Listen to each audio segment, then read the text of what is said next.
Et si Joel Schumacher avait finalement tout compris à Batman? Derrière cette question volontairement surprenante, ne m'envoyez pas à Arkham, je vous assure est à peu près sain d'esprit, se cache un projet qui soulève autant de fantasmes que de questions, la Schumacher's Cut de Batman Forever. Après vous avoir raconté le rôle obscur des partenaires commerciaux dans l'éviction de Tim Burton après Batman Returns, je vais aujourd'hui vous parler d'un véritable film fantôme.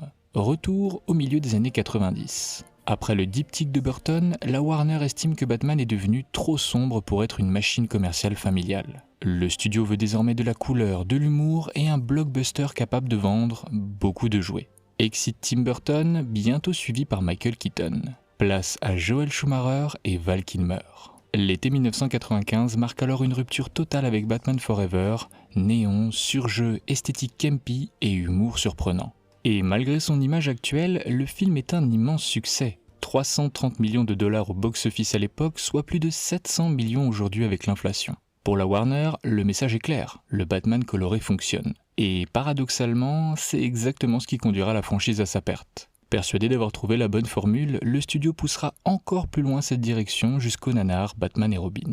Sauf qu'il y a un énorme mais. Le Batman Forever de Joel Schumacher n'est probablement pas celui que nous avons vu au cinéma. Grâce au témoignage d'Akiva Goldsman, du réalisateur Kevin Smith et d'archivistes de la Warner, on sait aujourd'hui qu'une version bien différente existerait toujours dans les archives du studio. Une version plus longue, plus sombre, plus psychologique. Schumacher voulait explorer le traumatisme de Bruce Wayne. Dans cette version, Bruce découvre le journal intime de son père et se sent responsable de la mort de ses parents. Le film explorait davantage la culpabilité, la honte et l'identité fracturée de Bruce Wayne.